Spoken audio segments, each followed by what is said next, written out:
पहले बीबी आमिना ये बता रही हैं, रात का वक्त था और मेरे घर पर ऐसा लगता था कि नूर की जमातें उतरती जा रही हैं। कभी मुझे गुनगुनाने की आवाज़ें आती थीं और हूरों की आवाज़ें हों, फरिश्तों की आवाज़ें हों। सुबह सादिक का करीब वक्त आया था, अचानक मेरे घर में 3 औरतें दाखिल हुई। मैंने पूछा ये कौन है, कहाँ से आई हैं? कहा वो दाया थी, जो बच्चा पैदा होने के वक्त औरतें हेल्प के लिए, मदद के लिए आती हैं, उनको दाया कहते हैं। ये 3 औरतें आई थीं। बीबी आमिना कहती हैं, मैंने पूछा कौन हो तुम, कहां से आई हो? उसमें से एक औरत ने कहा मेरा नाम बीबी आसिया है, मैं दूसरी ने कहा मेरा नाम बीबी मरियम है, तीसरी ने कहा मेरा नाम बीबी हवा है। ये वो मुकद्दस खवातीन जो दुनिया की सबसे अफजल खवातीन हैं, वो हुजूर पाक की दाया बनकर के आई है। हजरत बीबी आमिना कहती है विलादत का वक्त करीब आया, अचानक मेरी आंखें बंद हुई, थोड़ी देर के बाद पलक क्या झपकी, फिर मैंने आंखें खोली तो हुजूर पाक को सजदे के आलम में मैं बाहर न देखा। बहरे कोई तकलीफ, कोई दर्द ज़ह नहीं, हुजूर पाक सल्लल्लाहु अलैहि वसल्लम को देखा। और वो भी मंजर बयान करती हैं हज़रत बीबी आमिना की शान में देखा। कहती है ना कोई आलाइश, ना कोई नापाकी, ना कोई गंदगी। हुजूर पाक सल्लल्लाहु अलैहि वसल्लम जब पैदा हुए थे धुले धुलाए हुए आए थे, नहाए हुए आए थे, सुरमा लगाए हुए आए थे, खतना किए हुए आए थे। और हज़रत बीबी आमिना कहती है सजदे के आलम में इस तरह से थे कि हुजूर पाक सल्लल्लाहु अलैहि वसल्लम के जिस्म का सामने वाला हिस्सा नजर ना आए। वो कायनात का आका और मौला दुनिया में आ रहा है तो सजदे के आलम में आ रहा है। क्या बात है। और जब तशरीफ लाए बीबी आमिना खुश थी कि गुलाब जैसी रंगत जिसको देखे तो आंखें झपकाना भूल जाए, वो हुस्न जमाल का बादशाह दुनिया में आया है। तो बीबी आमिना कहती हैं अचानक 3 फरिश्ते आए, 3 लोग आए, एक के हाथ में तश्त था, एक के हाथ में कुछ रुमाल थे, एक के हाथ में पानी था। और उन्होंने उठाया मेरे बच्चे को, तश्त पर रखा, पानी डाला और रेशम के लिबास में मलबूस किया और गायब हो गए, चले गए। हजरत बीबी आमिना कहती है मैं परेशान हो गई, अजनबी लोग आए और लेकर चले गए। कहां चले गए, कौन थे ये, मेरे बच्चे को गायब कैसे कर दिया गया? थोड़ी देर गुजरी थी कि हुजूर दोबारा तशरीफ लाए। हजरत बीबी आमिना कहती हैं हमने पूछा ये कहाँ चले गए थे, कैसे? वो फरिश्तों ने कहा अल्लाह का हुक्म था माए कौसर और सलसबील से मुस्तफ़ा करीम को गुस्ल दिया जाए और जन्नती लिबास में मलबूस करके इनको ले जाया जाए। ले जाया जाए कहाँ पर? ये आने वाले फरिश्तों ने उठाया और जितनी कायनात रब ताला की बनी हुई है सारी कायनात की सैर कराई, हर जगह ये ऐलान करवाया फरिश्तों ने आई नहीं हुकूमत, आई नहीं हुकूमत। और उसके बाद सारे फरिश्तों में ऐलान, मलाए आला में ऐलान, सारे जिन्नात में, हैवानात में, हर दुनिया में ये ऐलान कर दिया गया कि हुजूर तशरीफ ला चुके हैं। क्यों ऐलान कर दिया गया? इसलिए कि वो हर आलम की रहमत हैं, किसी आलम में रह जाते वो हर आलम की रहमत हैं, किसी आलम में रह जाते ये उनकी मेहरबानी है कि ये आलम पसंद आया। नारे आप सबको बताना चाहता हूं कि आज की ये महफिल रसूल जिस तारीख़ में मुनाकिद की गई है वो अजीम तारीख़ है, यौम विलादत मुस्तफ़ा सल्लल्लाहु अलैहि वसल्लम। और तमाम आशिकाने मुस्तफ़ा इस बात पर इत्तेफाक रखते हैं कि मौलूद मुस्तफ़ा में जब बंदा शरीक हो तो वह सिर्फ़ और सिर्फ अपने आँखों से और अपने जिस्म से नहीं, अपने दिमाग और दिल के साथ हाजिर हो। महफिल की बेअदबी ज़रा बराबर भी ना हो, क्योंकि जिस महफिल में आप आए हैं वो मौलूद मुस्तफ़ा की महफिल है। बावजू होना चाहिए बोलने वाले को भी, सुनने वाले को भी। और फरमाया गया है कि जब मौलूद मुस्तफ़ा में कोई बैठे तो वो तसव्वुर हुजूर के जुल्फ़ों का किया करे, वो तसव्वुर रुख मुस्तफ़ा का किया करे और हंगामा आराई से वो बेपरवाह रहे, इसलिए कि बात महबूब की हो रही है। मैं गुजारिश करूंगा जितने आए हैं सब लोग जहां हैं बैठ जाएं। देखना वाजिब नहीं है, सुनना ज़रूरी है। सुन करके उस पर अमल कर लिया तो देखने से ज़्यादा फ़ायदा होगा। और ये शोर शराबा ख़त्म हो जाएगा तो इंशाअल्लाह अज़ीज़ हमारी गुफ्तगू का आगाज़ भी होगा। क्या बयां करें उस ज़ाते पाक के लिए क्या बयां करें उस ज़ाते पाक के लिए। हम तो ये कहते हैं नमाज अच्छी, ज़कात अच्छी, कलमा भी अच्छा, हज भी अच्छा। नमाज अच्छी, ज़कात अच्छी, कलमा भी अच्छा, हज भी अच्छा, मगर इन सब के बावजूद मैं मुसलमान हो नहीं सकता। न जब तक कट मरूं मैं रसूलुल्लाह की हुर्मत पर, खुदा शाहिद है मेरा कामिल ईमान हो नहीं सकता। निगाहे इश्क व मस्ती में वही अव्वल वही आखिर, वही कुरान वही फुरकान वही यासीन वही ताहा। और अरबाबे नजर को कोई ऐसा न मिलेगा, बंदे तो मिलेंगे पर मौला न मिलेगा। तारीख अगर ढूंढेगी सानी मोहम्मद को, सानी तो बड़ी चीज है साया न मिलेगा। किताबे फितरत के वरक पर अगर, किताबे फितरत के वरक पर अगर नाम अहमद रकम न होता, ये नक्शे हस्ती उभर न सकता, वजूदे लौहो कलम न होता। क्या कहने मुफ्ती साहब, ये नक्शे हस्ती उभर न सकता, वजूदे लौहो कलम न होता। या रसूल अल्लाह तेरे गुलामों पर नुमाया जो तेरा अक्से करम न होता, तेरे गुलामों पर नुमाया जो तेरा अक्से करम न होता, तो बारगाहे अजल से तेरा खिताब खैरुल उमम न होता। सुभान अल्लाह। बारगाहे अजल से तेरा खिताब खैरुल उमम न होता। न रूहे हक से नकाब उठता, न जुल्मतों से हिजाब हटता। फरोग बख्श निगाहे इरफां अगर चिरागे हरम न होता, जमीन न होती फलक न होता, कलम न होता, अरब न होता, अजम न होता। ये महफिले कोनो मकान न होती अगर वो शाहे उमम न होता। क्या कहने, ये महफिले कोनो मकान न होती अगर वो शाहे उमम न होता। लाखों सलाम उस आका पर, बुत लाखों जिसने तोड़ दिए। लाखों सलाम उस आका पर, बुत लाखों जिसने तोड़ दिए। दुनिया को दिया पैगाम सुकून, तूफानों के रुख मोड़ दिए। उस मुहसिन इंसानियत ने क्या कुछ न दिया इंसानों को। उस मुहसिन इंसानियत ने क्या कुछ न दिया इंसानों को। दस्तूर दिया, मंशूर दिया, कई राहें दी, कई मोड़ दिया, कई राहें दी, कई मोड़ दिया उस मुहसिन इंसानियत को। और फिर हम अर्ज ये करते हैं, ये तहकीक व तजस्सुस का जहां था आज वीराना। अफलातून की खिरत सुकरात की दानिश थी अफसाना। अफलातून की खिरत सुकरात की दानिश थी अफसाना। गरज दुनिया में चारों सिमत अंधेरा ही अंधेरा था। गरज दुनिया में चारों सिमत अंधेरा ही अंधेरा था। निशाने नूर गुम था और जुल्मत का बसेरा था। दुनिया के उफक पे दफ़अतन सैलाब नूर का आया। दुनिया के उफक पे दफ़अतन सैलाब नूर का आया। और फिर हम अर्ज ये करते हैं, जहाने हक व बातिल में सदाकत का ज़ुहूर आया। जहाने हक व बातिल में सदाकत का ज़ुहूर आया। हकीकत की खबर देने बशीरो नजीर आया। सुभान अल्लाह। शहीनशाही ने जिसके कदम चूमे वो फकीर आया। मुबारक हो जमाने को वो खातमुल मुरसलीन आया। सरापा रहमत बनकर रहमतुल लिल आलमीन आया। हो न ये फूल तो बुलबुल का तरन्नुम भी न हो, चमने दहर में कलियों का तबस्सुम भी न हो न ये साकी तो मैं भी न हो, खुम भी न हो, बस में तौहीद दुनिया में न हो, तुम भी न हो। खीमा अफलाक का इस्तादा उसी नाम से है, नबज़ हस्ती तपशा मादा उसी नाम से है।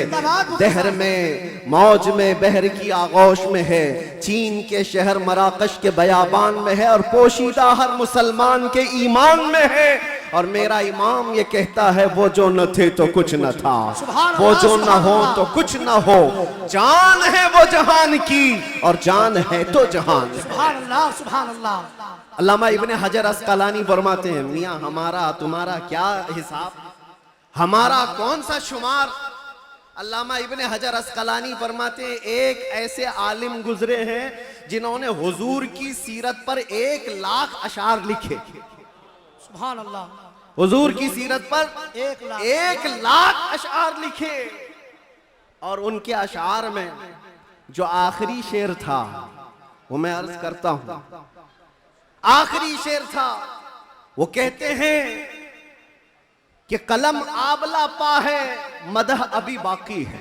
जी क्या कहेंगे? कलम आबला पा है मदह अभी बाकी है, और हरारते कल्ब अभी बाकी है, मदह अभी बाकी है। वरक तमाम हुआ मदह बाकी है, उम्र तमाम लिखा मदह बाकी। उम्र तमाम लिखा मदह अभी बाकी है। जिसको हाफिज शिराजी ने कहा था, या साहिबल जमाली व या सय्यिदल बशर मिन वजहिकल मुनीर लक़द नुव्विरल क़मर ला युमकिनु सनाउ कमा कान हक़्क़ुहु बादस खुदा बुजुर्ग तुई किस्सा मुख्तसर। और सादी शिराजी क्या कहते हैं, बलगल उला बि कमालिही कशफत दुजा बि जमालिही हसनत जमीउ खिसालिही सल्लू अलैहि व आलिही। पीर महर अली गोलड़वी कहते हैं, मुख चंद बदर शाशानी है, माथे चमके लठ नूरानी है, काली जुल्फ ते अख मस्तानी है, मखमूर अखे हिन मद भरिया, उस सूरत नु मैं जान अखा की जान जहां अखा, सच अखा रब दी शान अखा, उस शान तो शाना सब नबिया। सुभान अल्लाह मा अजमलका मा अकमलका मा अहसनका, सुभान अल्लाह मा अजमलका मा अहसनका मा अकमलका। कितने महर अली कितनी तेरी सना, गुस्ताख अखे कितनी जा अड़िया। और बरेली का इश्क यूं कहता है, वो कमाल हुस्न हुजूर है कि गुमान नक्स जहां नहीं, यही फूल खार से दूर है, यही शम्मा है कि धुआं नहीं। तेरे आगे यूं हैं दबे लचे फुसहा अरब के बड़े बड़े, कोई जाने मुंह में जुबां नहीं, नहीं बल्कि जिस्म में जा नहीं। करूं तेरे नाम पे जां फिदा, न बस एक जां दो जहां फिदा, करूं तेरे नाम पे जां फिदा, न बस एक जां दो जहां फिदा, दो जहां से भी नहीं जी भरा, करूं क्या करोड़ों जहां नहीं। या अल्लाह, मदह करते करते लोगों की जुबानें थक गई, और फिर आखिर में सबने जो कहा वही मसलके इमाम अहमद रजा है। क्या कहा, या रसूल अल्लाह तेरे तो वस्फ ऐबे तनाही से हैं बरी, हैरान हूँ मेरे शाह मैं क्या क्या कहूँ तुझे, लेकिन रजा ने खत्म सुखन इस पे कर दिया, खालिक का बंदा खल्क का आका कहूँ तुझे। अजीजा ने गिरामी वक़ार, आज यहाँ मस्जिद में मैं अंदर आया तो गर्मी का जो एहसास हो रहा था देख करके महसूस हुआ, पंखे भी चालू हैं, एसी भी चालू है, लेकिन ये सारी चीजें गर्माहट को खत्म नहीं कर सकती। फिर पता किया दिन का उजाला तो नहीं है, सूरज की तपिश तो नहीं है, गर्मी इतनी क्यों है। पता चलता है कि ये इश्क़ रसूल की गर्मी को पंखे ठंडा नहीं करते, इश्क़ रसूल की गर्मी को। नारे रिसालत आलमी यौम दुरूद शरीफ। ये पसीना तो आना ही है, ये पसीना तो आना ही है। अरे गैरे नत्थू खेरे को कौन सा पसीना आएगा, इश्क़ रसूल की गर्मी लेकर बैठा है, इसे कोई ऐसी ठंडा कर भी नहीं सकती। इसलिए कि मुजद्दिद ने ये कहा है, इमाम अहले सुन्नत फाजिल बरेलवी ने कहा है, ऐ इश्क तेरे सदके जलने से छुटे सस्ते, जो आग बुझा देगी वो आग लगाई। जी सुभान अल्लाह। जहन्नम की आग को भी जो ठंडा कर सकती है वो आग हमने अपने दिल में लगाई है। माना कि जन्नत बहुत है हसी, हमने कहा ऐ जन्नत मेरा एहतराम कर, इसलिए कि दिल में मेरे हुजूर रहते हैं।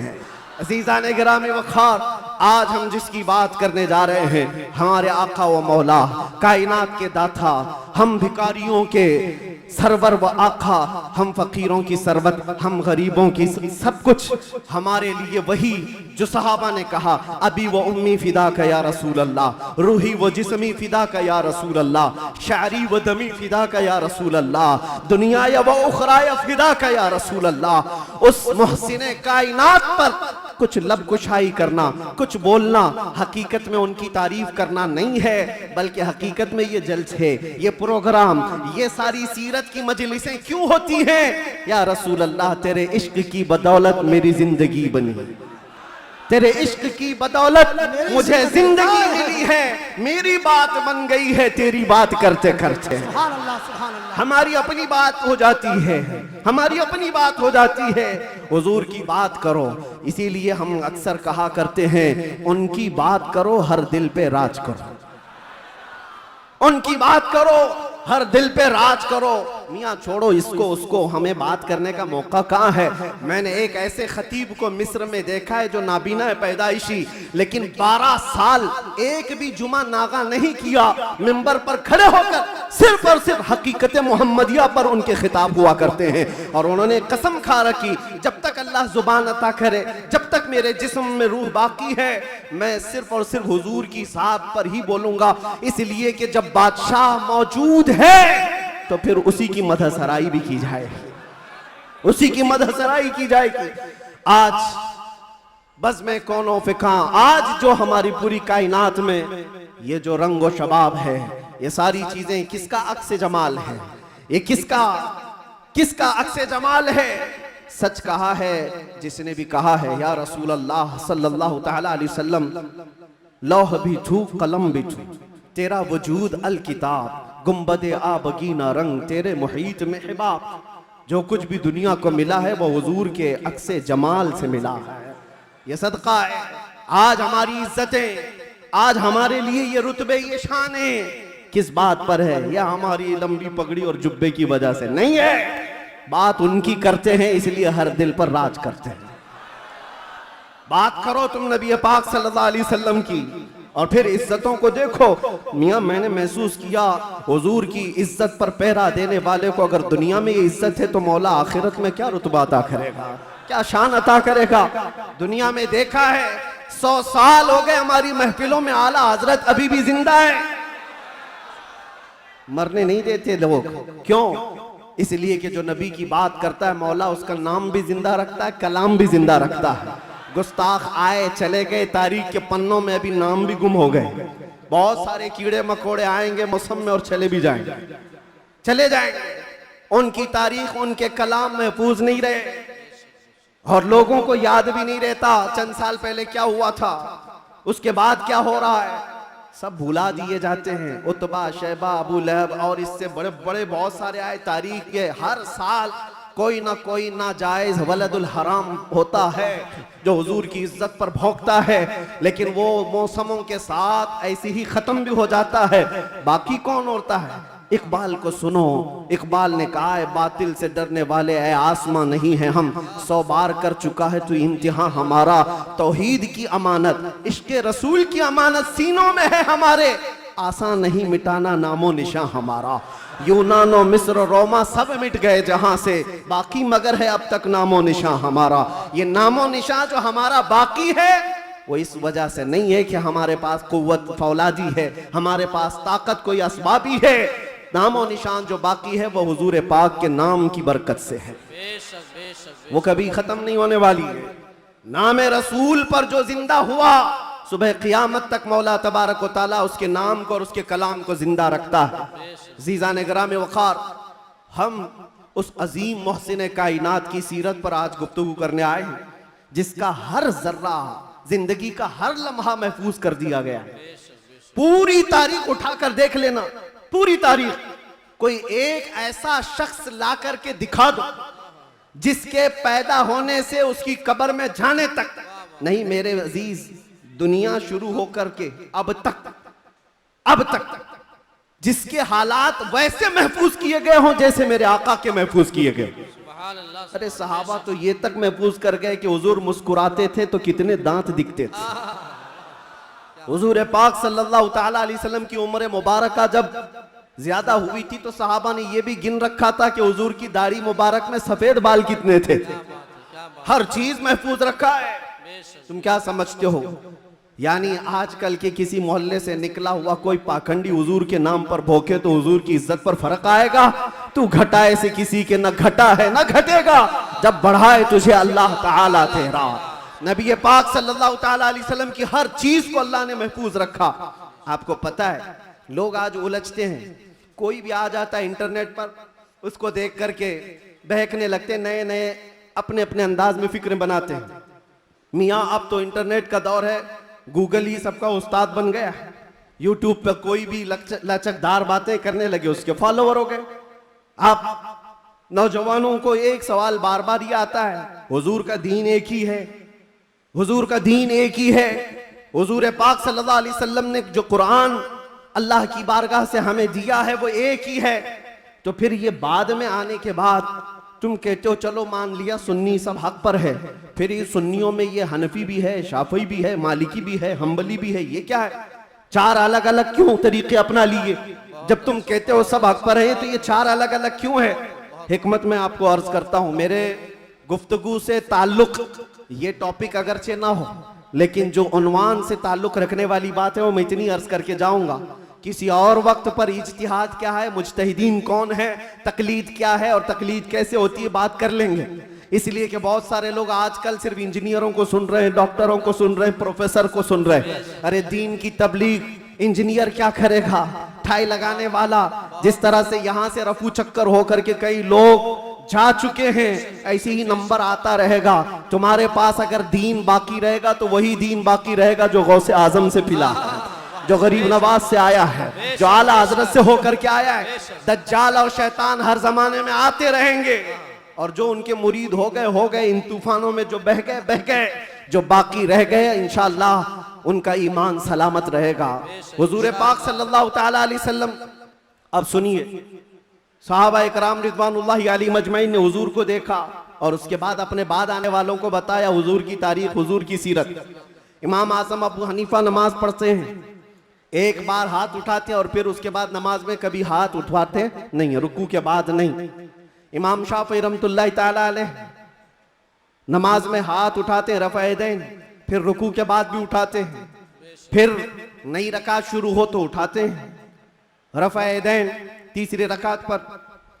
तो ये रसूल को मानने वाले, इनका तरीका अलग, उनका तरीका अलग। ये एक मिसाल दे रहा हूं, एक मिसाल दे रहा हूं। ऐसे बहुत सारी चीजें, मसाइल में इख्तिलाफ ये चारों मज़ाहिब में। तो लोग ये कहते हैं अगर चारों हक पर हैं तो अलग अलग क्यों है? एक रसूल के मानने वाले। मेरे अजीजों, अल्लाह के नबी सल्लल्लाहु ताला अलैहि वसल्लम ने कभी नमाज ऐसे भी पढ़ी, कभी नमाज वैसे भी पढ़ी। हुजूर पाक सल्लल्लाहु अलैहि वसल्लम ने एक बार रकअत बांध करके नमाज अदा फरमाई और उसके बाद फिर अपने हाथों को कभी नहीं उठाया। अब्दुल्ला इब्न मसूद ने इसको देखा और बयान कर दिया हुजूर की नमाज ऐसी। बाज मर्तबा सहाबा ने हुजूर पाक सल्लल्लाहु अलैहि वसल्लम को रफ़ा यदैन करते देखा रुकू के बाद, तो उन सहाबा ने कहा रसूलुल्लाह की नमाज ऐसी भी थी। हुजूर की अदाएं अलग अलग थी, हुजूर की अदाएं अलग अलग थी, लेकिन ये हिकमत मौला करीम की देखें कि ये चार इमाम आए हैं, चारों ने हुजूर के एक एक तरीके को अपना लिया। क्या बात है, क्या बात है, बहुत खूब, बहुत खूब। इमाम आजम अबू हनीफा ने भी एक तरीका ले लिया, इमाम शाफी ने भी ये ले लिया, इमाम मालिक ने भी एक तरीका। हुजूर की अदाएं अलग अलग मौके पर अलग अलग थी, सब ने एक एक तरीका ले लिया। तुम कहते हो चारों एक हो जाते, तो हुजूर की कुछ अदाएं अमल के लिए नहीं रह जाती। उम्मत को चाहिए कि हुजूर की हर अदा पर अमल करे, कोई शाफी बनकर, कोई हनफी बनकर, कोई मालिकी बनकर, कोई हम्बली बनकर। ये मौला की हिकमत है रब ताला की कि उसके रसूल की कोई अदा भी गायब होने न पाए। जो जो रसूल ने किया है वो सुबह क़यामत तक जिंदा रहे। नारे तकबीर, नारे रिसालत, आलमी यौमे दरूद शरीफ, सुभान अल्लाह, सुभान अल्लाह। और तुम कहते हो एक एक अदा महफूज। मेरे अजीजों, हुजूर पाक सल्लल्लाहु ताला अलैहि वसल्लम की जुबान से निकले हुए कलमात भी महफूज, एक हर्फ भी आगे पीछे किए बगैर सहाबा ने वो अल्फाज महफूज किए। दुनिया में किसी भी इंसान के कलमात वैसे महफूज नहीं है जैसे रसूलुल्लाह के महफूज।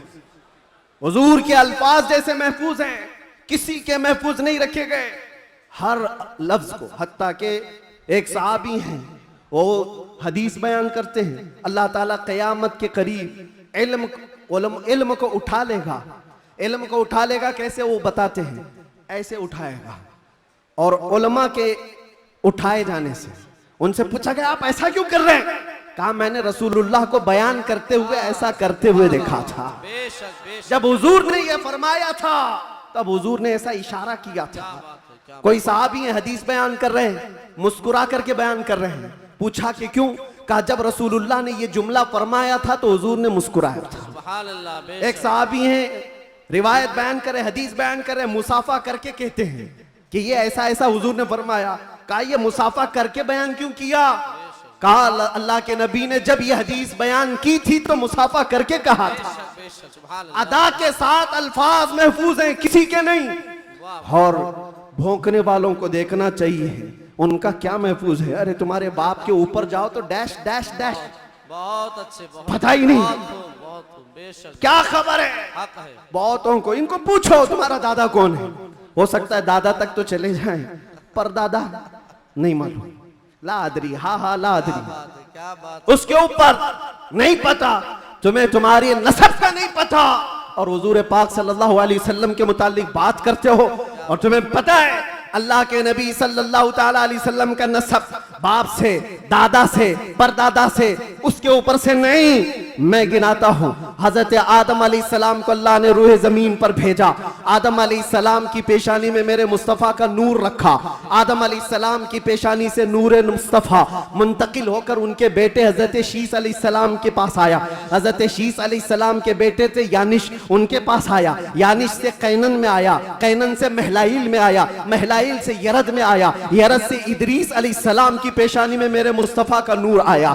इदरीस अलैहिस्सलाम से लामिक में आया, लामिक से हजरत नूह अलैहिस्सलाम की पेशानी में आया। हजरत नूह अलैहिस्सलाम से उनके बेटे थे साम, उनके पास ये नूर मुस्तफ़ा आया। साम से अरफक्षस में आया, अरफक्षस से शालिख में आया, शालिख से ऐबर में आया, ऐबर से फालिख में आया, फालिख से राऊ में आया, राऊ से सारूह, सारूह में आया, सारूह से राहू में, राहू से नाहूर में, नाहूर से तारुह में, और तारुह से सैयदना इब्राहीम अलैहिस्सलाम में मेरे नबी का नूर आया है। ये मेरे आका का सफर बता रहा हूं, नसब बता रहा हूं। इब्राहीम अलैहिस्सलाम की पेशानी मुबारका से ये नूर मुंतकिल होते हुए सैयदना इस्माइल अलैहिस्सलाम के पास आया। उनके बेटे थे नाबत, नाबत से यशजब में आया, यशजब से यारब में, यारब से तैरह में, तैरह से मुकव्विम में, मुकव्विम से उदद में, उदद से अदनान में, अदनान से माद में, माद से नज़ार में, नज़ार से मुदर में, मुदर से इलियास में, इलियास से मुदरिका में, मुदरिका से खुजैमा में, खुजैमा से किनाना में, किनाना से नदर में, नदर से मालिक में, मालिक से फहर में, फहर से गालिब में, गालिब से लुई में, लुई से काब में, काब से मुर्रा में, मुर्रा से किलाब में, किलाब से कुसई में आया, कुसई से अब्दे मुनाफ में आया, अब्दे मुनाफ से सैयदना हाशिम में आया, सैयदना हाशिम से सैयदना अब्दुल मुत्तलिब में आया, सैयदना अब्दुल मुत्तलिब से सैयदना अब्दुल्लाह में आया, सैयदना अब्दुल्लाह से बीबी आमिना के पेट में आया, और 12 रबीउल अव्वल 20 अप्रैल को इस दुनिया में वजूद पजीर हुआ। नारे तकबीर, नारे रिसालत, आमदे मुस्तफा, आमदे मुस्तफा, आलमी यौमे दरूद, अल्लाह मुफ्ती सलमान अली साहब किबला। जिसके दादा का नाम बताना हो वो इतने लंबे शजरे पर सवाल उठाए, जिसका हर बाप महफूज। कुरान कहता है वह तकल्लुबका फी साजिदीन। मैं उनसे भी कहता हूं जो दिल में बुग़्ज़ व अदावत रखते हैं और चेहरे पर मुसलमान बने फिरते हैं। मेरे आका को कहते हैं उनके माँ बाप काफिर थे, ये आज भी किताबों में लिख मारते हैं। इनको हुजूर पाक सल्लल्लाहु अलैहि वसल्लम के वालिदैन पर भी सवाल है।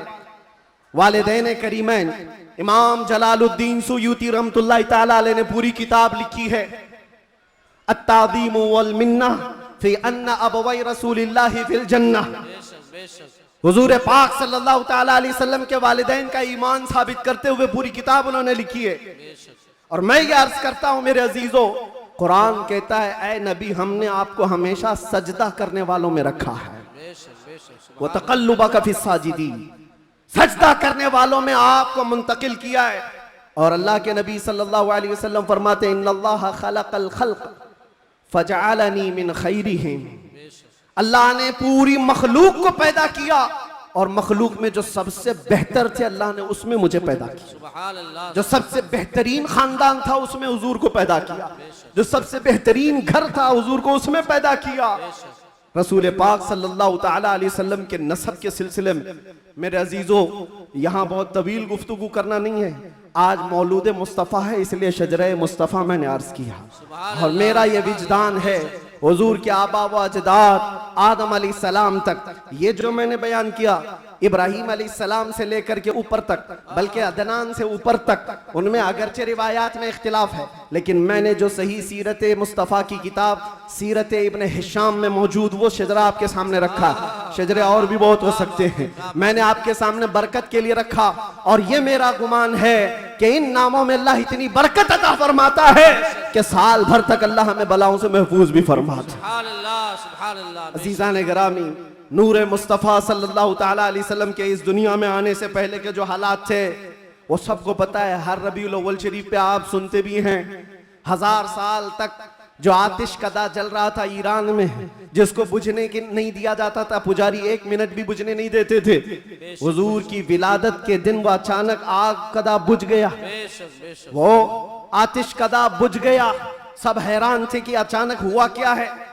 और बुहैरा सावा समावा, 2 नदियां हैं जिनके मुतालिक कहा गया है, एक नदी ऐसी है कि जो कभी नहीं सूखी, वो सूख गई एक ही दिन में। एक नदी ऐसी कि जो कभी पानी उसमें आया ही नहीं था, सूखी रहती, वो अचानक भर गई।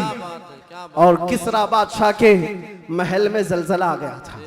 फस का बादशाह जिसके महल में जलजला आया और दीवार फट गई और उसके कंगोरे गिर गए, उसने सारे नजूमियों को बुलाया और पूछा, मेरा किला इतना महफूज कि 1 लाख लोग मिलकर उसे तोड़ ना सके, हमने इस तरह से उसको मजबूत बनाया था, हुआ क्या है मेरे किले के अंदर? ये जलजला कैसे और ये दीवार कैसे? नजूमियों ने हिसाब किताब किया और उसके बाद बादशाह से कहा, आई नई हुकूमत, सिक्का नया चलेगा। क्या बात है, यही जवाब दिया होगा उन्होंने, आई नई हुकूमत। आज अरब में एक बच्चा पैदा हुआ है जो कुफ्र और शिर्क की ज़ुल्मतों को दूर करके नूर का उजाला लाने वाला है, नूर वहदत का उजाला लाने वाला है। और फिर उन्होंने यही कहा होगा, आई नई हुकूमत, सिक्का नया चलेगा, आलम में रंग बदला, सुबह शबे विलादत। और उस जलजले पर बात याद आई है, मैं आपको बताता हूं। फारस में ये किला था बहुत बड़ा, और बादशाह किसरा वो बैठा है और जलजला आया, दीवार शक हो गई। जलजला किस दिन आया? हुजूर की विलादत पर।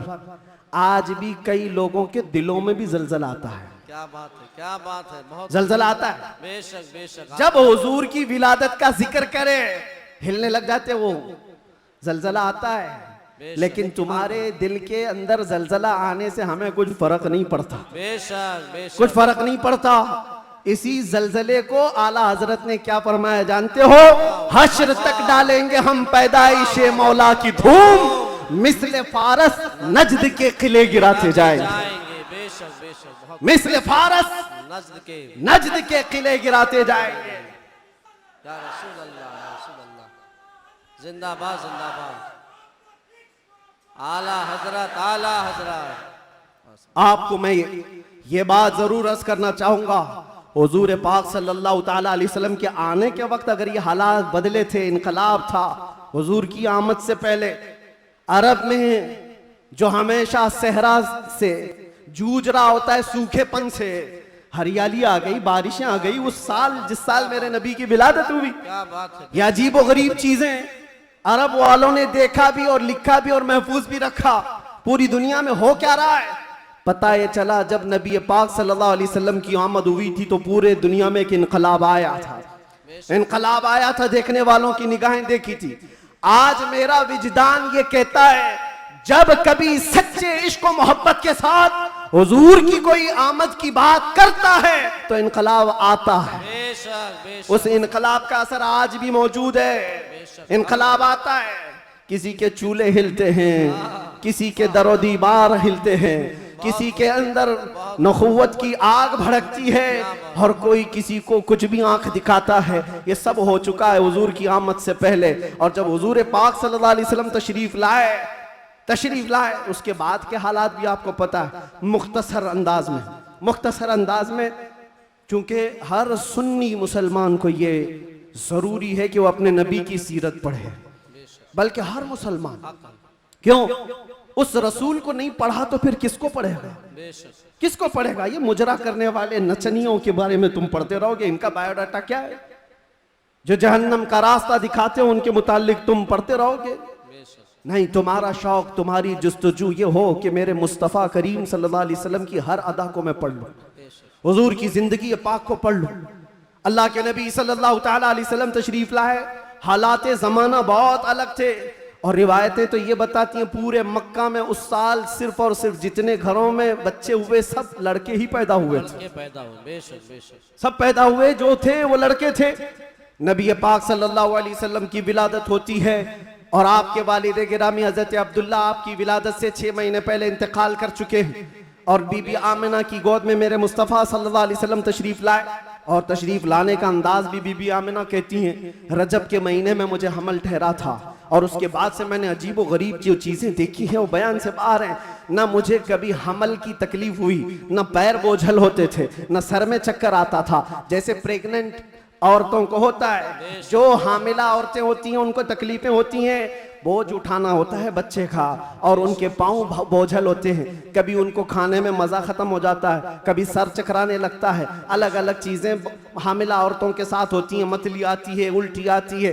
बीबी आमिना कहती हैं जब से मेरे पेट में मोहम्मद सल्लल्लाहु अलैहि वसल्लम तशरीफ लाए मुझे कोई तकलीफ नहीं थी, न कभी मतली आई, न कभी चक्कर आया, न कभी पैर बोझल हुए, न तबीयत में गिरानी आई, बल्कि उसके बरअक्स जो हालात थे, बीबी आमिना कहती हैं रात को सोती तो कभी ख्वाब में इब्राहीम अलैहिस्सलाम तशरीफ लाते, और कभी मूसा अलैहिस्सलाम तशरीफ लाते, कभी ईसा अलैहिस्सलाम तशरीफ लाते, और बशारत देते जाते आमिना मुबारक हो तेरी गोद में कायनात का आका आने वाला है। अल्लाह ने उसको परचम नबुव्वत ऐसा दिया है। सब की बशारतें सुनते सुनते आ रही थी, यहाँ तक के सफर का महीना आया था, रबीउल अव्वल से पहले जो आता है। बीबी आमिना कहती है मैंने एक बार देखा जिब्राईल अमीन अलैहिस्सलातु तस्लीम सफ़ों को दुरुस्त किए जा रहे हैं, फरिश्तों की आवाजें, और मेरे घर पर हूरों के गुनगुनाने की आवाजें आती थी।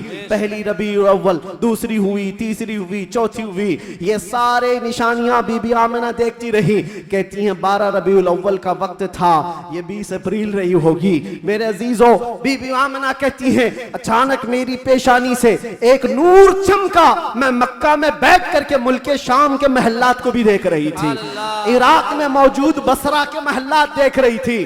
किलोमीटर नाप के देख लेना आज मक्का से मुल्क शाम का फासला कितना है, मक्का से इराक के बसरा का फासला कितना है। वो बीबी आमिना है जिसके पेट में मौजूद रसूल हैं, और उनकी आंखें मक्का से शाम तक देख रही हैं। जिसकी बरकत से आमिना मक्का से शाम तक देखती हो, उस कायनात के आका के बारे में हम ये अकीदा रखते हैं तो क्या बुरा करते हैं। हम यहाँ से पुकारे वो वहां से सुने, मुस्तफा की समाअत पे लाखों सलाम। क्या यह अकीदा बुरा है? तकबीर, नारे रिसालत, आमदे मुस्तफा, आलमी यौमे दुरूद शरीफ, मुफ्ती सलमान अजहरी साहब किबला, हुजूर मोइनुल मशाइख, हुजूर असीर मुफ्ती आज़म हिंद। जिस तरफ उठ गई दम में दम आ गया उस निगाह इनायत पे। हाँ, उस रसूल पाक सल्लल्लाहु अलैहि वसल्लम की जलवागरी से पहले बीबी आमिना ये बता रही हैं रात का वक्त था और मेरे घर पर ऐसा लगता था कि नूर की जमातें उतरती जा रही हैं। कभी मुझे गुनगुनाने की आवाज़ें आती थीं, और हूरों की आवाज़ें हों, फरिश्तों की आवाज़ें हों। सुबह सादिक का करीब वक्त आया था, अचानक मेरे घर में 3 औरतें दाखिल हुई। मैंने पूछा ये कौन है, कहाँ से आई हैं? कहा वो दाया थी, जो बच्चा पैदा होने के वक्त औरतें हेल्प के लिए, मदद के लिए आती हैं, उनको दाया कहते हैं। ये 3 औरतें आई थीं। बीबी आमिना कहती हैं मैंने पूछा कौन हो तुम, कहां से आई हो? उसमें से एक औरत ने कहा मेरा नाम बीबी आसिया है, दूसरी ने कहा मेरा नाम बीबी मरियम है, तीसरी ने कहा मेरा नाम बीबी हवा है। ये वो मुकद्दस खवातीन जो दुनिया की सबसे अफजल खवातीन हैं, वो हुजूर पाक की दाया बनकर के आई हैं। हजरत बीबी आमिना कहती हैं विलादत का वक्त करीब आया, अचानक मेरी आंखें बंद हुई, थोड़ी देर के बाद पलक क्या झपकी, फिर मैंने आंखें खोली तो हुजूर पाक को सजदे के आलम में मैं बाहर न देखा। बहरे कोई तकलीफ, कोई दर्द ज़ह नहीं, हुजूर पाक सल्लल्लाहु अलैहि वसल्लम को देखा और वो भी मंजर बयान करती हैं हजरत बीबी आमिना की शान में देखा। कहती है ना कोई आलाइश, ना कोई नापाकी, ना कोई गंदगी। हुजूर पाक सल्लल्लाहु अलैहि वसल्लम जब पैदा हुए थे धुले धुलाए हुए आए थे, नहाए हुए आए थे, सुरमा लगाए हुए आए थे, खतना किए हुए आए थे। और हजरत बीबी आमिना कहती है सजदे के आलम में इस तरह से थे कि हुजूर पाक सल्लल्लाहु अलैहि वसल्लम के जिस्म का सामने वाला हिस्सा नजर ना आए।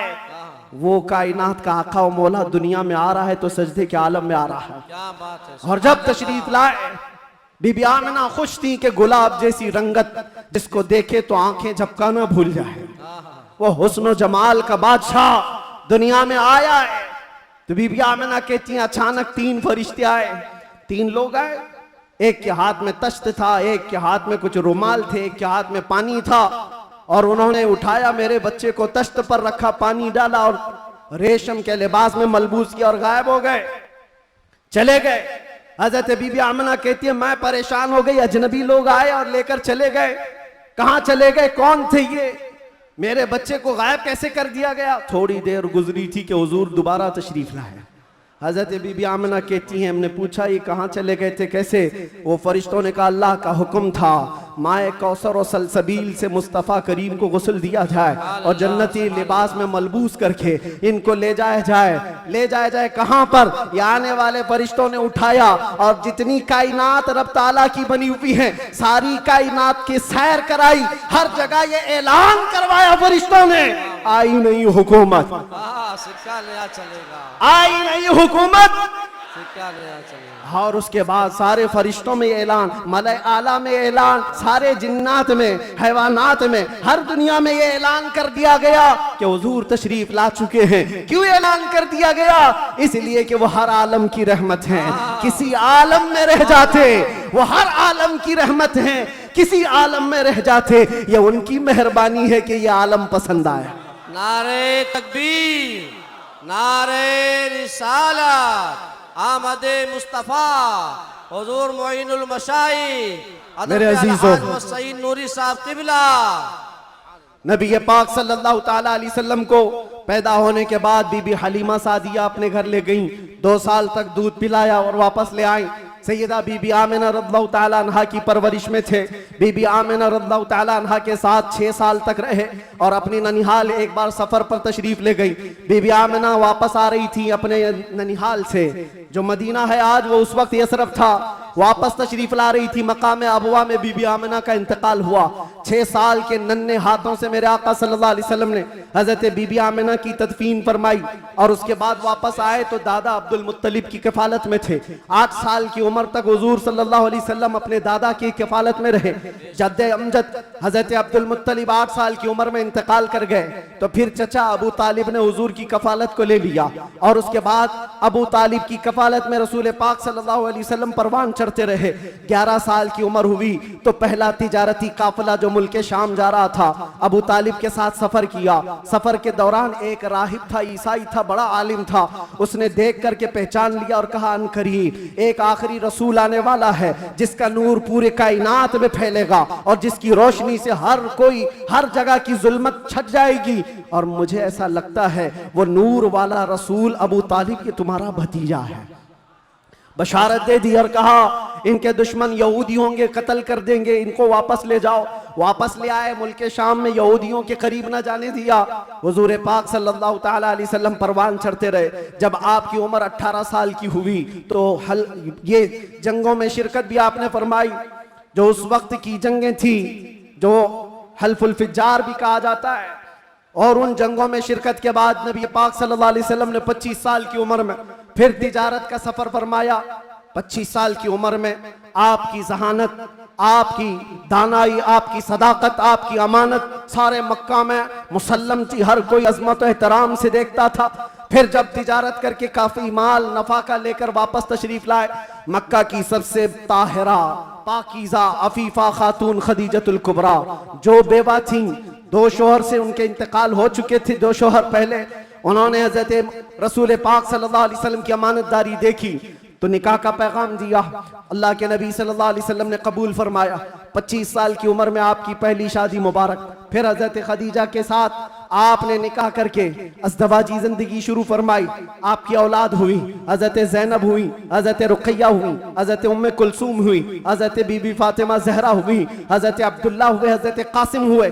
6 बेटे हजरत खदीजा के पेट से पैदा हुए।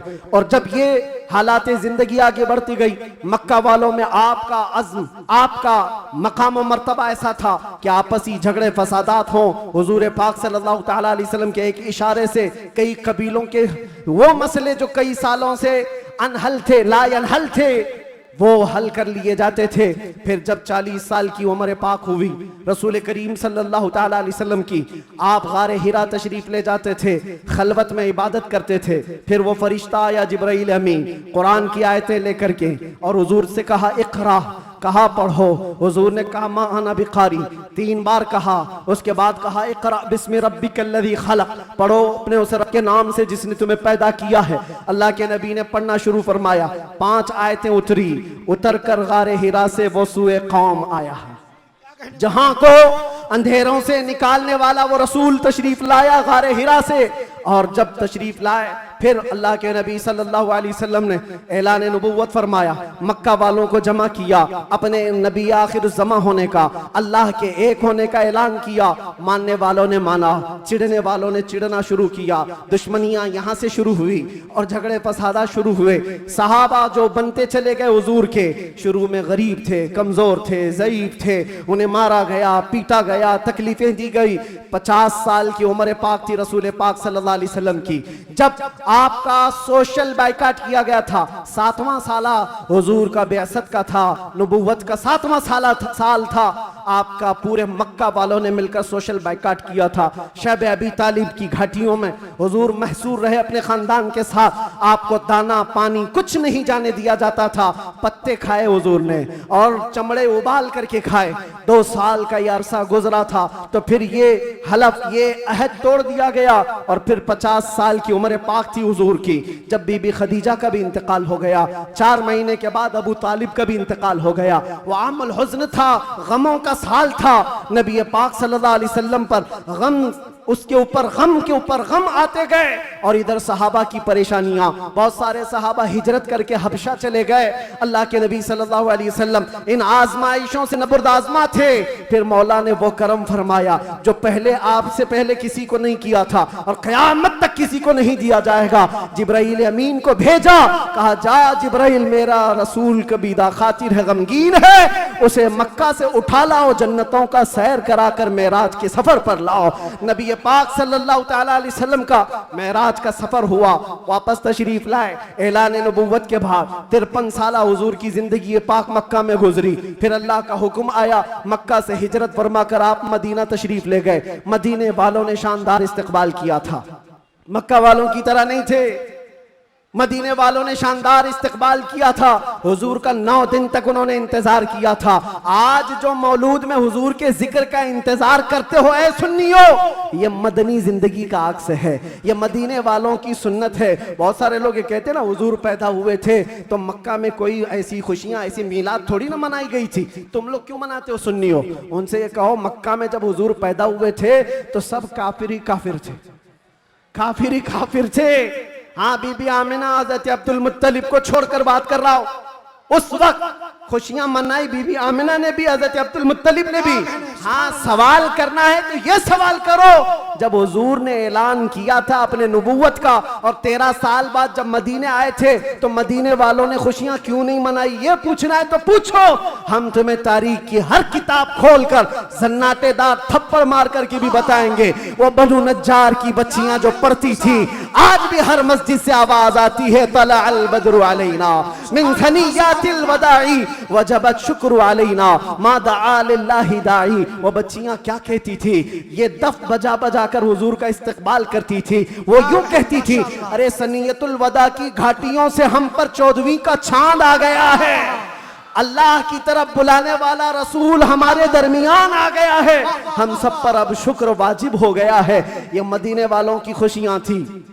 मेरे अजीजों, पहला साल था, दूसरा साल, फिर जंग बदर हुई, फिर उसके बाद एक साल के बाद जंग उहद हुई, फिर उसके एक साल के बाद ग़ज़वा खंदक हुआ, फिर ये जंगें होती रही। तकरीबन 17 जंगें हुज़ूर पाक सल्लल्लाहु अलैहि वसल्लम बनफ़्स नफ़ी शरीफ फरमाए। ये 10 साल के अंदर उसमें कई अल्लाह के नबी सल्लल्लाहु अलैहि वसल्लम की ज़ौजियत से शरफ याब होने वाली ख़वातीन भी आई। हज़रत सौदा आई, हज़रत मैमूना आई, हज़रत उम्मे सलमा आई, हज़रत आयशा भी आई। ये 2 हिजरी की बात है। हज़रत आयशा हुज़ूर पाक सल्लल्लाहु अलैहि वसल्लम की बारगाह में रुखसती लेकर के आई। हज़रत आयशा, हज़रत सौदा, हज़रत उम्मे सलमा, हज़रत हफ्सा आई, हज़रत सफ़िया आई, हज़रत जुवैरिया आई, हज़रत आखिर में हज़रत बीबी मैमूना आई और बीबी मारिया किप्तिया आई। उनके पेट से हुजूर पाक सल्लल्लाहु अलैहि वसल्लम के एक बेटे हज़रत इब्राहीम भी पैदा हुए। ये 6 साल गुजरे थे। 7वां साल था जब नबी पाक सल्लल्लाहु अलैहि वसल्लम 1400 सहाबा के साथ मक्का तशरीफ ले जा रहे थे उम्रा के लिए। मक्का वालों ने रास्ता रोक दिया, परमिशन नहीं है। बहुत सारी जगहों पर जिनका गलबा असर और रसूख वे समझते हैं हम जिसे चाहेंगे परमिशन देंगे। हम मेरे अजीजों, ये गलबा और ये ताकत ज्यादा देर की नहीं होती, ज्यादा देर की नहीं होती। आज तुम मसनद नशीन हो, कल गधे नशीन बन जाओगे। क्या कहने मुफ्ती साहब, बहुत खूब। थोड़ी देर की बात है और फिर मैं वो बात कहूंगा तो लोगों को फिर वो हो जाएगा कुछ देर की खामोशी। अरे खामोशी रहो भाई, खामोश रहो भाई।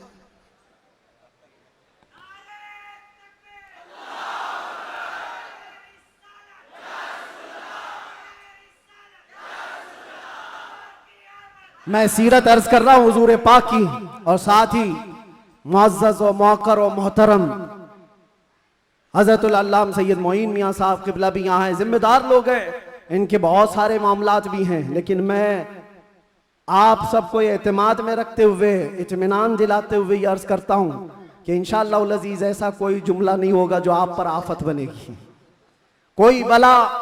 और जाहिर सी बात है डिपार्टमेंट वाले सारे लोग ये परेशान होते, किसको बुलाया, किसको बुलाया। बहुत सारी जगहों पर ऐसा लगता है कोई ऊपर से कोई मखलूक आ रही है। बहुत सारी जगहों पर ये बात होती है। मैं उनको भी ये कहता हूँ, मियाँ मैं नॉर्मल साधारण सा आदमी हूँ, साधारण सा आदमी हूँ, फितना फसाद नहीं चाहता, जंगो जिदाल नहीं चाहता, लेकिन बात वही करता हूँ जो दिल में उतरती है, जो मेरे दिल पर लगती है वो बात अर्ज करता हूँ। और अगर ये जुर्म है तो फिर मैं ये कहूंगा कि इश्क गर जुर्म है तो फांसी की सजा दी जाए। इश्क गर जुर्म है तो फांसी की सजा दी जाए, दरे महबूब पे लेकिन ये सजा दी जाए। क्या कहने, क्या कहने। हम ये कहेंगे नारे तकबीर, नारे रिसालत, आलमी यौमे दुरूद, रज़ा एकेडमी। नबी आखिरुज़्ज़मान सल्लल्लाहु तआला अलैहि वसल्लम 6 हिजरी को मदीने तैयबा से 1400 सहाबा को लेकर मक्का जा रहे थे। रास्ता रोक दिया, कहा उम्रा करने नहीं देंगे, जंग करने पर आ गए थे। लेकिन मेरे आका ने सुलह फरमाई। सहाबा कहते रहे कि हम सुलह नहीं करेंगे, इनसे जंग करेंगे, लेकिन अल्लाह के नबी फरमाते हैं मेरी निगाहें जो देख रही वो तुम्हारी निगाहें नहीं देख रही हैं। हुजूर ने सुलह फरमाया, 6 हिजरी को वापस आ गए, एहराम खोल लिया, रास्ते में हुदैबिया के मकाम पर मदीने तशरीफ लाए। ये सुलह मक्का वालों से टिक न पाई 1 साल से ज्यादा, और मुआहिदा टूट गया। दूसरे साल मेरे आका सल्लल्लाहु अलैहि वसल्लम 10,000 सहाबा के साथ मक्का तशरीफ लाए। अब कोई जंगो जिदाल नहीं, कत्लो किताल नहीं, लड़ने वालों में ताकत भी नहीं, कोई जमा होने को तैयार भी नहीं, सब बिखर चुके थे। और 10,000 सहाबा इस शान के साथ आए थे कि आवाजें गूंज रही थी। और फिर वो पहली अजान मस्जिद हरम में गूंजने लगी बिलाल हबशी की आवाज से। मक्का पाक किया गया, ताहिर किया गया, साफ किया गया। और फिर हुजूर पाक सल्लल्लाहु तआला अलैहि वसल्लम ने, बताता हूँ एक बात, ये मुझे बात बहुत अच्छी लगती है इसलिए अर्ज करता हूँ। मैं जो कहता हूँ ना कुछ देर की खामोशी, वो इसीलिए कहता हूँ। हुजूर पाक सल्लल्लाहु अलैहि वसल्लम हिजरत करने से पहले एक बार खाने काबा के पास आए थे, और हुजूर को खाने काबा के अंदर जाना था, और दरवाजे की चाबी उस्मान बिन शैबा के पास थी। उस्मान गनी नहीं, ये उस्मान बिन शैबा दूसरे, उनके पास चाबी रहती थी, वो ईमान लाए हुए नहीं थे। हुजूर ने कहा चाबी दो, मुझे अंदर जाना है। कहा तुमको दूं, तुम दीन छोड़े हुए आदमी, हमारे आबा व अजदाद का दीन छोड़े हुए हो, तुमको चाबी हरगिज नहीं दूंगा। चाबी नहीं दिया, ना दरवाजा खोलने दिया। हुजूर ने फरमाया उस्मान याद रखो, याद रखो, एक दिन ये चाबी मेरे हाथ में होगी, मैं जिसे चाहूंगा अता करूंगा। सुभान अल्लाह। क्या इसी को हम कहते हैं कुछ देर की खामोशी है। सब्र करो, इंतजार करो, आज तुम्हारा गलबा है, चाबी तुम्हारे पास, तुम जिसे चाहो रोक दोगे। हुजूर ने फरमाया एक दिन मेरे हाथ में होगी। और उस्मान बिन शैबा कहते हैं मैं उस वक्त इनकी बात को ऐसी ही समझा, उड़ती उड़ती बात, ये ऐसी एक बोलने वाली बात है, तमतराक में कही गई बात है। लेकिन कहते हैं घर गया तो मुझे टेंशन भी होने लगा, मोहम्मद ने अब तक झूठ तो नहीं कहा, अगर कहा है तो कहीं ये बात सच न हो जाए। क्या कहने? लेकिन वो कहते हैं मेरा ये डर उस वक्त खत्म हो गया जब मोहम्मद सल्लल्लाहु अलैहि वसल्लम मक्का छोड़कर हिजरत करके चले गए मदीने। वो कहते हैं जो अपना घर भी नहीं बचा पाए, अपना वतन नहीं बचा पाए, वो कहां से मेरे हाथ से चाबी छीन पाएंगे? सब कुछ तो इनका खत्म हो गया, जा चुके। लेकिन उन्हें पता नहीं था सिर्फ 6 साल के बाद वापस वो रसूल तशरीफ ला गया। सुभान अल्लाह। 7वीं हिजरी थी, 10,000 सहाबा के साथ जब नबी पाक सल्लल्लाहु अलैहि वसल्लम मक्का में तशरीफ लाए, मक्का में जब तशरीफ लाए तो अल्लाह के नबी सल्लल्लाहु अलैहि वसल्लम ये सहाबा के हुजूम के साथ जब आए, खाना काबा के पास गए और जो कैदी थे, जो पकड़े गए थे उस वक्त, वो सब तो इसी तरह सर झुकाए आए हुए थे। ये सोच रहे थे आज तो पूरा बदला लिया जाएगा, बदर का भी, ओहद का भी, खंदक का भी, सारी जंगों में जितना ये नाचे थे सबका बदला ले लिया जाएगा। सब हाजिर थे। हुजूर पाक ऊपर चढ़ते हैं एक टीले पर, कहते हैं उस्मान बिन शैबा कहाँ है? आए हैं, चाबी लेके ही आए हैं। कहा लाओ चाबी। हुजूर के हाथ में चाबी दे दिया। क्या कहने? क्या? जो मेरे मुस्तफा की जुबान से निकला है वो होकर रहेगा। सुभान अल्लाह, सुभान अल्लाह। अल्लाह के नबी ने फरमाया, हदीस सुना रहा हूं, अल्लाह के नबी ने फरमाया इस रुए जमीन पर एक दिन ऐसा आएगा कि पूरे खित्ते पर एक भी आदमी ऐसा ना होगा जो ला इलाहा इल्लल्लाह ना बोलता हो। सुभान अल्लाह, सुभान अल्लाह, सुभान अल्लाह। हर इंसान ये दीन गालिब आकर रहेगा। वाह। ये उसी रसूल ने फरमाया। हाँ, ये मत पूछो अब क्यों नहीं हो रहा, कल क्यों नहीं हो रहा, परसों क्यों नहीं हो रहा, हालात हैं कुछ देर। उसके बाद मेरे नबी ने जो फरमाया है वो होकर रहेगा। चाबी ली और उसके बाद दरवाजा खोला, जो काबे को पाक किया, काबा आज भी उन अजमतों को सलाम करता है। बेशक, सुभान अल्लाह, सुभान। आज भी काबे की तहारत का सेहरा मेरे मुस्तफा के हाथ है। नबी पाक सल्लल्लाहु ताला अलैहि वसल्लम ने उसके बाद फिर ऐलान किया पूरे मजमे में, कहते हैं आज मैं ये चाबी ऐसे शख्स के हाथ में दूंगा जिससे कयामत तक कोई चाबी छीन नहीं पाएगा। अल्लाह, कितनी बड़ी फजीलत की बात है, कितनी बड़ी बशारत। सारे सहाबा की गर्दनें ऊंची हो गई, चाबी मुझे मिले। हजरत अबू बकर सिद्दीक सोच रहे हैं, उमर फारूक सोच रहे हैं, हजरत अब्बास सोच रहे हैं, अब्दुल्ला इब्न मसूद सोच रहे हैं, कई सहाबा ये दिल में ख्वाहिश रखते हैं चाबी शायद हमको मिले, शायद हमको मिले। हुजूर ने फरमाया उसको दूंगा, कयामत तक उससे कोई छीन नहीं पाएगा। सब देखते रहे और हुजूर ने एक आयत तिलावत फरमाई कुरान की, इन्नल्लाह यअमुरुकुम अन तुअद्दुल अमानाति इला अहलिहा, बेशक अल्लाह तुम्हें हुक्म देता है जिसकी अमानत है उस तक वापस लौटा दिया करो। हुजूर ने फरमाया उस्मान बिन शैबा इधर आओ। क्या कहने? वो अचंभे में रह गए, कहां ख्वाबो ख्याल में भी नहीं था कि हम तो दुश्मनों में हैं, मुकाबला किए हुए लोग हैं, आज ये गालिब लोग हैं। लेकिन हुजूर रहमतुल्लिल आलमीन थे। सुभान अल्लाह, सुभान अल्लाह। बुलाया, कहा आओ उस्मान बिन शैबा, कहा ये चाबी लो और इस चाबी को कयामत तक अब तुमसे कोई छीन नहीं पाएगा। जाकर आज भी हरम काबा के पास तारीख पूछ लेना, सदियां बीत गई, कई यजीद आए, कई दज्जाल आए, कई बादशाह आए, लेकिन आज भी खाना काबा की चाबी उस्मान बिन शैबा की औलाद में ही होती है। और मेरे आका ने फरमाया है तो कयामत तक उनकी नस्ल में ही रहेगी। चाबी तो ले लिया उस्मान बिन शैबा ने, कहा ये चाबी बाद में पकड़ता हूं, पहले ये कहता हूं अशहदु अल्ला इलाहा इल्लल्लाह व अशहदु अन्ना मुहम्मदन रसूलुल्लाह। ये है उस मोहसिन इंसानियत ने क्या कुछ न दिया इंसानों को, दस्तूर दिया, मंशूर दिया, कई राहें दी, कई मोड़ दिया। लाखों सलाम उस आका पर, बुत लाखों जितने तोड़ दिया, इन दुनिया को पैगाम सुकून दिया और तूफानों के रुख को मोड़ दिया। अजीजा ने गिरामी वापस मेरे आका तशरीफ ले गए। 10 हिजरी तक कई जंगें भी हुई, 11 हिजरी थी, हुजूर पाक सल्लल्लाहु अलैहि वसल्लम ने आखिरी हज फरमाया। हज के बाद जब नबी करीम सल्लल्लाहु अलैहि वसल्लम तशरीफ ले आए, अलालत हुई, सफर का महीना था और सहाबा इकराम के दरमियान हुजूर ने खुतबा दिया। इरशाद फरमाया, अल्लाह ने अपने एक बंदे को इख्तियार दिया है, वो चाहे तो दुनिया की चीजें रख ले या अल्लाह के पास जो है वो ले ले, और उस बंदे ने अल्लाह के पास जो है उसको इख्तियार कर लिया। ये हदीस सुनकर के हजरत अबू बकर रोने लगे। सहाबा ने पूछा, क्यों रो रहे हो? कहा, हुजूर ने ये अपने बारे में फरमाया है, अल्लाह ने उनको इख्तियार दिया है, चाहे तो दुनिया की सब चीजें रख लो या अल्लाह के पास आने को मंजूर कर लो। हुजूर ने अल्लाह के पास जाने को मंजूर किया। फिर वो आखिरी आयत नासिल हो गई, अल यौम अकमलतु लकुम दीनकुम व अतममतु अलैकुम निअमती व रदीतु लकुमुल इस्लाम दीना। आज के दिन मैंने तुम्हारा दीन मुकम्मल कर दिया और सारी नेमतें तमाम कर दी। अल्लाह फरमाता है, मैं तुम्हें इस्लाम देकर राजी हो गया। ये कुरान की आखिरी आयत आई। तब फिर सहाबा में हजरत अबू बकर सिद्दीक गमगीन हुए, कहा अब अल्लाह के नबी सल्लल्लाहु अलैहि वसल्लम हमारे दरमियान नहीं रहेंगे।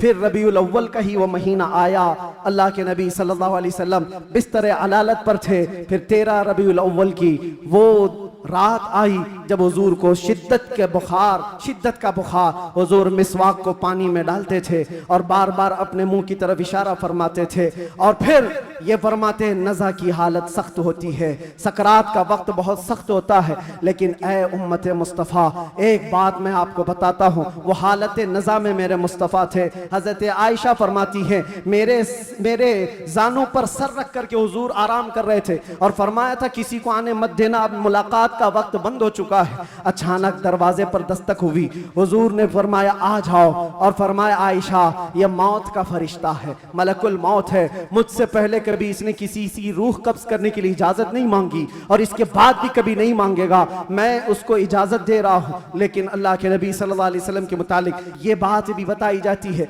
हुजूर ने मलकुल मौत से पूछा। अल्लाह अल्लाह, यहाँ पर आकर के मेरे जज्बात टूट जाते हैं, मेरे जज्बात हाथ दे जाते हैं। अल्लाह के नबी सल्लल्लाहु अलैहि वसल्लम सकरात के आलम में, नज़ा के आलम में, तुम्हें पता है सकरात और नज़ा किसको कहते हैं? आदमी अपनी माँ बाप को भूल जाता है, अपने बच्चों को भूल जाता है, अपना नाम भूल जाता है मौत से पहले।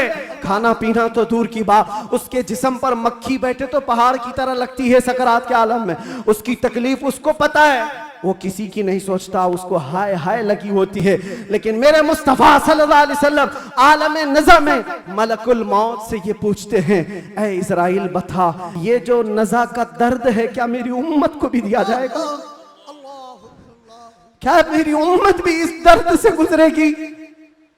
जो न भूला हम गरीबों को रजा, याद उसकी अपनी आदत कीजिए।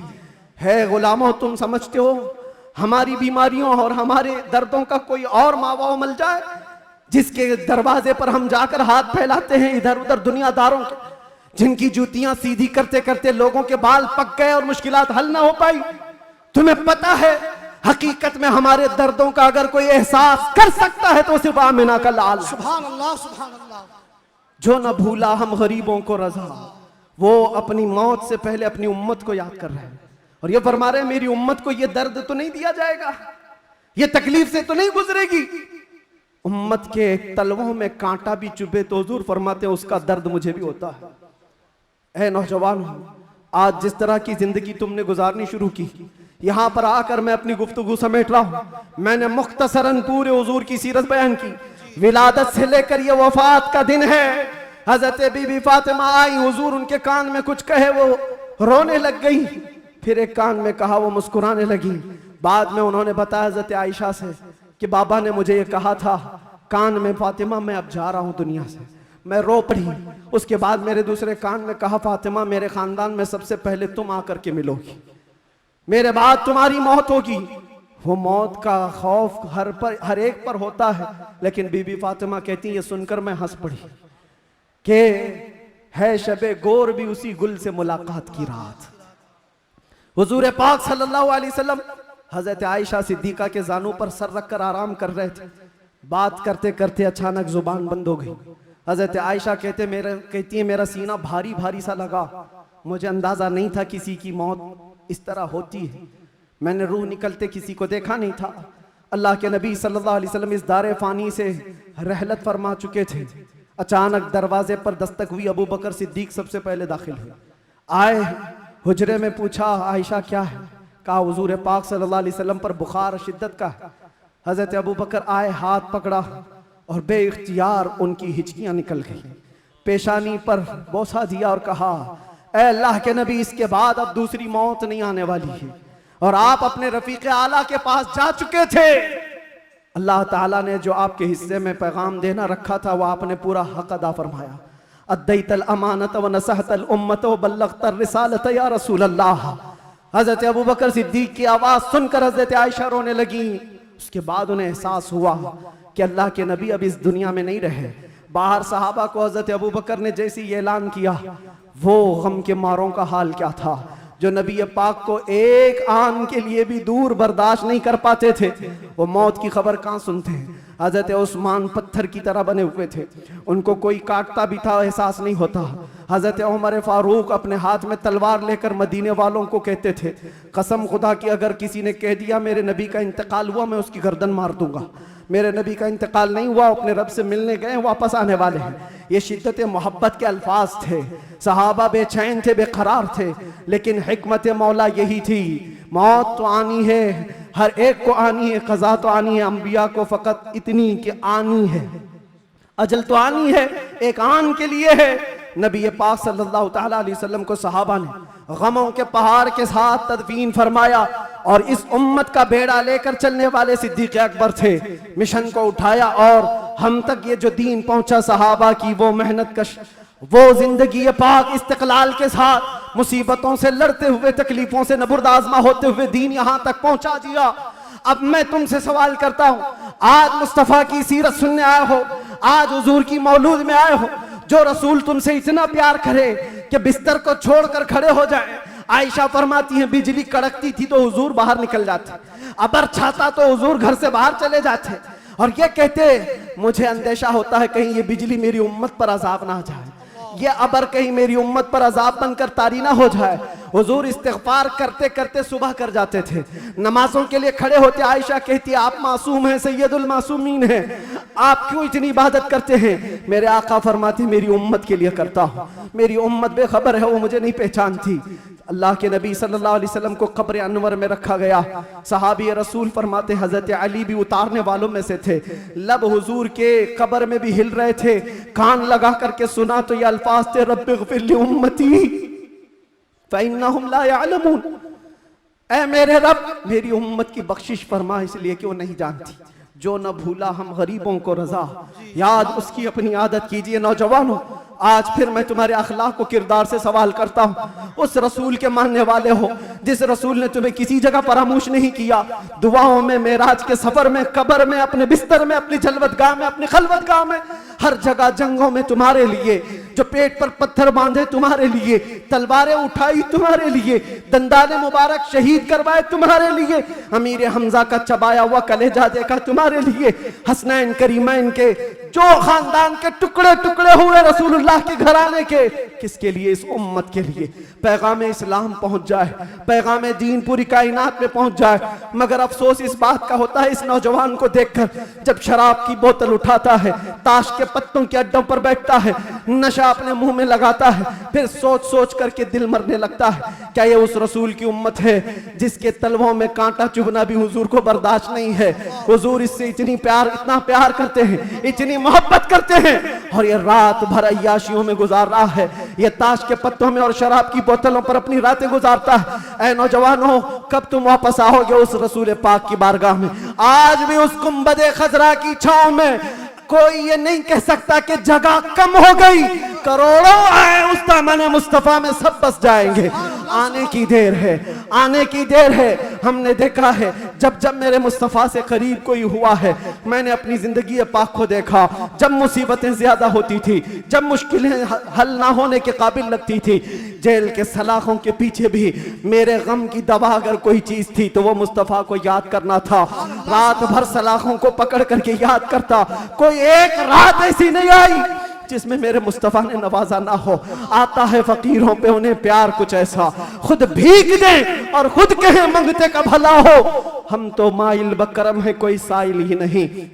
यहाँ हालात ये हैं, उन बच्चियों को देखो जिनके दुपट्टे हट गए, जिनके चेहरे बेनकाब हैं, आज बाजारों की जीनत वो बने हुए हैं, अय्याशियों की जीनत तुम्हें बनाया गया है। तुम्हारे मोहल्ला में नशा बिकता है, तुम नशा करते हो, तुम नशा के डीलर हो, क्यों दुनिया में ये नाम अपना बनाया? कुरान में तो तुमको अल्लाह ने खैर उम्मत कहा, मेरे नबी की उम्मत है, मेरे नबी की उम्मत है, बख्शिश का सहरा तुम्हारे सर पर है, तुम्हें उम्मत वसत कहा गया है नौजवानों उठो, वो वरना हश्र न होगा फिर कभी, दौड़ो के जमाना चाल अपनी चल गया। एक इलाज तुम्हें दे जाता हूं, आज यौम दुरूद के तौर पर मनाया जा रहा है। मैं तो सोच करके आया था कि दुरूद पाक पर कुछ बोलूं, लेकिन मेरे नबी की जिंदगी को शुरू किया जो खत्म कभी नहीं होने वाली है। दुरूद पर सिर्फ इतना कहूंगा, अल्लाह के नबी सल्लल्लाहु अलैहि वसल्लम ने फरमाया, अब्दुल्लाह इब्न अब्बास की रिवायत है और अल-मुअज्जमुल औसत लित-तबरानी में यह रिवायत मौजूद है। अल्लाह के नबी फरमाते हैं, जो जुमा की रात को 2 रकात नमाज अदा किया और 1000 बार दुरूद पढ़ा, अगले जुमा से पहले मैं उसे अपनी जियारत का शरफ अता करूंगा। सुभान अल्लाह, सुभान अल्लाह। ये दुरूदों के जरिए से तुम अपनी जिंदगी को बदल सकते हो। उठो, अपने जुबान पर चर्चे ले आओ, इसलिए कि जो बंदा जिससे मोहब्बत करता है उसका चर्चा ज्यादा करता है। जो चर्चा ज्यादा करेगा, एक बात मैं आपको बताऊं, सुबह उठा, शाम में उठा, जहां बैठा, जहां खड़ा हुआ, दुरूद पाक पढ़ता रहा, अल्लाहुम्मा सल्ली अला सय्यिदिना मुहम्मद व अला आलिहि व अस्हाबिहि व बारिक वसल्लिम, ये बार बार पढ़ता रहा। कोई भी दुरूद जो उसे याद रहा, फरमाया गया है इंसान को जागते हुए जो बात बार बार कहने की आदत है, नींद में भी वही बात करता है, या नींद से उसे झिझोड़ कर उठा दिया जाए वही बात करता है। अगर तुम्हारी जुबानों पर दुरूद पाक के नगमे चल पड़े, आदत हो गई, एक दिन तुम्हारा भी डोला उठाया जाएगा, लाशा उठाकर कब्र में दफन करके आ जाएंगे। और ये गहरी नींद ऐसी है, इसको उठाने के लिए तो मुनकर नकीर ही आते हैं। जब वो झिझोड़ कर उठाएंगे, जिंदगी में जो कसरत से बोलते थे, मौत के उठने के बाद भी वही बोलते हुए उठोगे। अगर तुम्हारे जबानों पर दुरूदों का नगमा होगा, मुनकर नकीर तो वो ये कहेंगे, जिसको हम पूछने आए थे वो दुरूद के जरिए सब कुछ बता चुका है, सुभान अल्लाह, सुभान अल्लाह। सब कुछ बता चुका है। अगर नबी का नाम पहले ले लिया है तो सारे मसले हल है। क्यों? पता है कब्र में 3 सवालात होने, जी, कब्र में 3 सवालात होने वाले हैं। मन रब्बुका मा दीनुका, ये 2 सवाल पहले, तेरा रब कौन है, तेरा दीन क्या है। इसमें बहुत सारे पास हो जाएंगे, बोल लेंगे मेरा रब अल्लाह है, मेरा दीन इस्लाम। सबसे अहम सवाल तो यही है जिस पे आके बहुत अटकेंगे, मा कुंत तक़ूलु फी हक़्क़ि हादर रजुल, हुजूर को दिखाकर पूछेंगे इनके बारे में क्या कहता था। फर्क देखो, तवज्जो, आखिरी बात करने आ रहा हूं, तवज्जो। 2 सवालों में फरिश्तों ने कहा तेरा दीन, तेरा रब कौन, क्या था पूछा फरिश्ते, तेरा रब कौन था नहीं, तेरा रब कौन है, वहां कौन है वही बता। और फिर तेरा दीन क्या था नहीं पूछ रहे फरिश्ते, तेरा दीन क्या है। 2 सवालों में तो फरिश्तों ने पूछा तेरा रब कौन है, तेरा दीन क्या है, लेकिन हुजूर की बात जब आई तो पूछते इनके बारे में क्या कहता था। क्या कहने, ये मत बोल अब क्या कहता है, अब तो हर कोई कहेगा। देख लिया जो जलाले मोहम्मदी को, जमाले मोहम्मदी को तो हर कोई पुकारे। फरिश्ते कहते ये नहीं, मा कुंत तक़ूल, पहले क्या कहता था वो बता। अपोजिशन वाले सब हा हा लादरी कहेंगे, नहीं नहीं मालूम नहीं। आज क्या कहता वो तो बोल सकता हूं, ये मोहम्मद है, अल्लाह के रसूल है। नहीं, फरिश्ते कहेंगे दुनिया में क्या कहता था वो बोल। इसीलिए मेरे अजीजों, सुन्नी सहीउल अकीदा मचल कर कहेगा फरिश्तों से, अब तो पाए नाज से फरिश्तों क्यों उठूं, मर के पहुंचा हूं यहां इस दिलरुबा के वास्ते। तुम कहते हो क्या कहता था, दुनिया में क्या कहता था, मैं वो सुन्नी हूं जमीले, कादरी मरने के बाद मेरा लाशा भी कहेगा, सलातो व सलाम। और सुन्नी तो यही कहेगा, फरिश्ते उठाएंगे कब्र में क्या कहता था। अगर पूछते हो तो हम सच सच बोलेंगे, कुछ भी झूठ नहीं बोलेंगे। हम तो इनको कहते थे सरवर कहूं के मालिको मौला कहूं तुझे, बागे खलील का गुले ज़ैबा कहूं तुझे, अल्लाह रे तेरे जिसमें मुनव्वर की ताबिशें, ऐ जाने जाम जाने तजल्ला कहूं तुझे, तेरे तो वस्फ़ ऐबे तनाही से हैं बरी, हैरान हूं मेरे शाह मैं। क्या क्या कहते थे सब बताओ, लेकिन रज़ा ने खत्म सुखन इस पे कर दिया। खालिक का बंदा खल्क का सब याद करके जाओ, कब्र में फरिश्ते पूछेंगे तो क्या क्या कहना है। मैं बोलूंगा हाँ मैं ये कहता था, सबसे आला वो औला, सबसे बाला वो औला, हमारा नबी। बुझ गई जिसके आगे सभी मशालें, शम्मा वो लेकर आया हमारा नबी। खल्क से औलिया, औलिया से रसूल, और रसूलों से आला। करनों बदलों रसूलों की होती रही, चांद बदली का निकला। सब चमक वाले उजलों में चमका किए, अंधे शीशों में चमका है वो जाने मसीहा। अरे गमज़दों को दीजिए मुज़्दा दीजिए कि है रज़ा, बेकसों का सहारा। और एक बात यहाँ के लिए, सारे जितने कीड़े मकोड़े कान खोल कर सुन ले, सुन्नी क्या कहते हैं। तुमसे आस भी नहीं रखते, पास भी नहीं रखते, हम कोई उम्मीद भी नहीं रखते। हमारा मानना ये है, कौन देता है देने को मुंह चाहिए, अरे देने वाला है सच्चा हमारा नबी। लब्बैक या रसूल अल्लाह, लब्बैक या रसूल अल्लाह, लब्बैक या रसूल अल्लाह। बस इस बात पर मेरी गुफ्तगू का इख्तिताम है। सुन्नियों, जमे रहो, डटे रहो और डाकुओं से बचे रहो, अपना ईमान संभाले रहो। रहसन बहुत घूम रहे हैं और यहाँ के इस इलाके के लिए खास पैगाम है। आपसे अभी नाजिम ने पूछा कौन सी मस्जिद है ये? बिलाल मस्जिद, सुन्नी बिलाल मस्जिद। क्या है? सुन्नी बिलाल मस्जिद, जिसके लिए कायद अहले सुन्नत, कायदुल उलमा, मुईनुल मशाइख वल मिल्लह हज़रत सैयद मोइन मियां साहब बहुत सारी जावेदानी पेश कर चुके, बहुत सारे मेहनत कश कामों के साथ इस डेरे को लेकर चल रहे हैं। और आप सब खड़े रहेंगे सुन्नियत की खातिर, हुजूर पाक की अजमत और हुर्मत की खातिर हमेशा खड़े रहेंगे। मस्जिद की हिफाजत भी करो, अपने इश्क की हिफाजत भी करो। और इस बात पर अब गुफ्तगू खत्म करते हैं। कुव्वत इश्क से हर पस्त को बाला कर दे, दहर में नामे मोहम्मद से उजाला कर दे। कि मोहम्मद से वफा तूने तो हम तेरे हैं, ये जहां चीज है क्या लाहो कलम तेरे हैं। या रसूल अल्लाह, जब तक बिके न थे तो कोई पूछता न था, तुमने खरीद कर हमें अनमोल कर दिया।